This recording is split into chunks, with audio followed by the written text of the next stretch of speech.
नमस्कार दोस्तों, मेरा नाम शिवानी पांडे और आप देख रहे हैं 4 PM।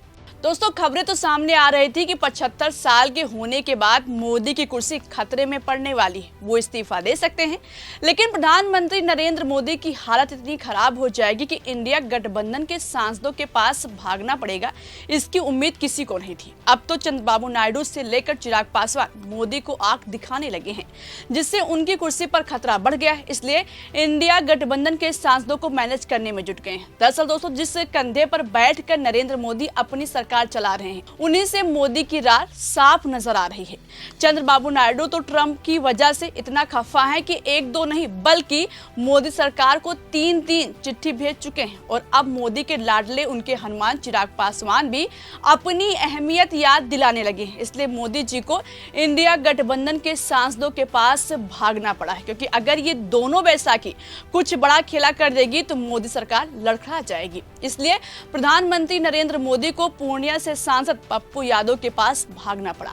15 अगस्त को जब मोदी पूर्णिया दौरे पर गए थे तो उनके मंच पर पप्पू यादव नजर आए थे। पप्पू यादव और मोदी के बीच बातचीत का वीडियो भी सामने आया था। वीडियो में देखा गया था कि पप्पू यादव की बात पर मोदी ठहाका लगाकर हंस रहे थे। अब दोस्तों, जैसे ये वीडियो सामने आया, कुछ लोग भाजपा के गुणगान गाने लगे। अंधभक्त कहने लगे कि मोदी के मंच पर पप्पू यादव का नजर आना मतलब इशारा कर रहा है कि बहुत जल्द पप्पू यादव एनडीए में शामिल होने वाले हैं। इंडिया गठबंधन से अब पप्पू यादव का मुंह भंग हो चुका है, क्योंकि उनको वहां पर बराबर का सम्मान नहीं मिल रहा है। इसलिए अब वहां से एनडीए में आ सकते हैं। लेकिन जो नैरेटिव गढ़ा जा रहा था उसको पप्पू यादव ने चित्त कर दिया। पहले आप पप्पू यादव का ये बयान सुनिए, फिर आगे बात करेंगे। प्रधानमंत्री बिहार आए और राजनीति की बात न करें, उन्होंने घुसपैठियों का जिक्र किया कि जो विपक्ष के लोग हैं अगर उनकी सरकार आती है तो घुसपैठियां और इन सब क्यों प्रश्रय मिलेगा। नहीं, मैंने पहले भी कहा कि प्रधानमंत्री जी यदि विकास की बात कीजिएगा तो मैं साथ हूं, और राजनीति की बात होगी तो मैं साथ नहीं हूं। विकास के लिए मैं प्रधानमंत्री जी के साथ खड़ा था।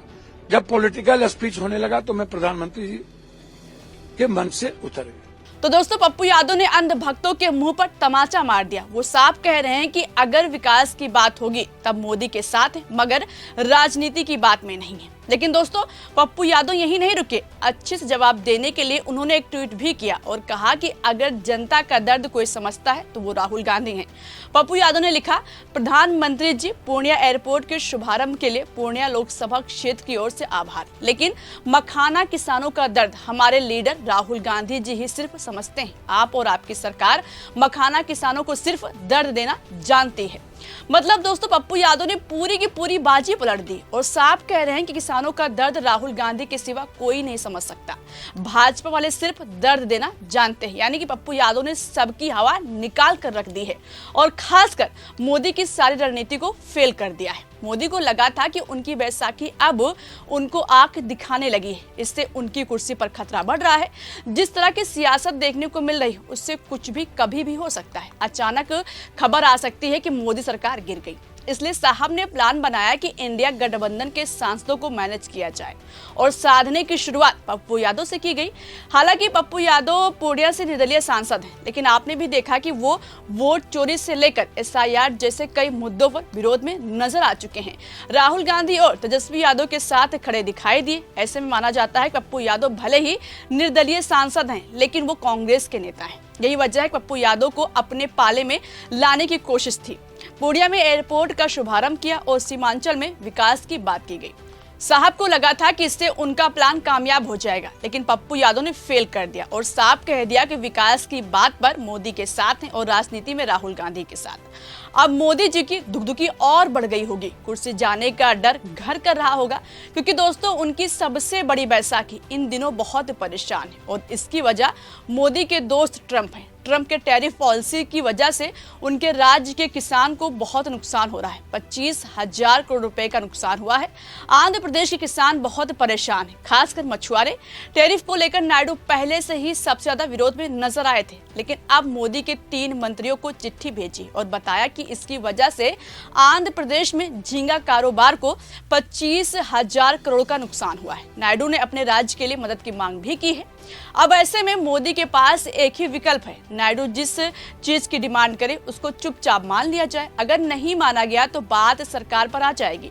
नायडू अपना हाथ खड़ा कर सकते हैं, क्योंकि किसी भी कीमत पर चंद्रबाबू नायडू अपना वोट बैंक खराब नहीं करेंगे। उनके राज्य के किसान कहेंगे कि क्या फायदा ऐसी सरकार का जो केंद्र में सबसे बड़ी बैसाखी होने के बावजूद राज्य के किसानों के लिए कुछ नहीं कर पा रही है। कुल मिलाकर मोदी की कुर्सी पर खतरा बढ़ता जा रहा है और अब तो चिराग पासवान ने अपनी अहमियत याद दिलाई है।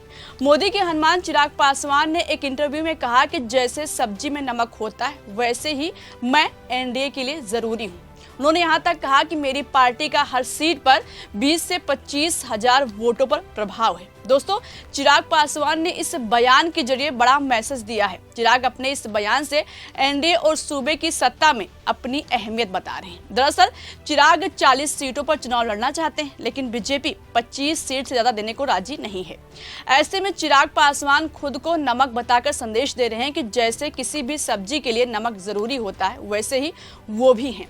नमक अगर कम या ज्यादा हुआ तो सब्जी खराब। वैसे ही सीटों को लेकर अगर उनकी नहीं मानी गई तो एनडीए के लिए संकट है, खासकर दिल्ली में बैठी मोदी सरकार के लिए, क्योंकि वर्तमान समय में बिहार में चिराग के पास एक भी विधायक नहीं है, लेकिन 5 सांसद हैं जो मोदी सरकार को हिला सकती है। हालांकि 5 सांसद से कुछ नहीं होगा, लेकिन 16 सांसदों वाली सबसे बड़ी बैसाखी ट्रंप के टैरिफ की वजह से मोदी सरकार से नाराज चल रही है। इसलिए प्रधानमंत्री नरेंद्र मोदी जी बहुत छटपटा रहे हैं। कुर्सी जाने का खतरा बढ़ता जा रहा है। एक के बाद एक बैसाखी आंख दिखा रही और अपनी मांग के आगे झुकाने की कोशिश कर रही है। इसलिए साहब इस चाल में थे पप्पू यादव से शुरुआत किया जाए और धीरे धीरे इंडिया अलायंस के सांसदों को मैनेज कर लिया जाएगा।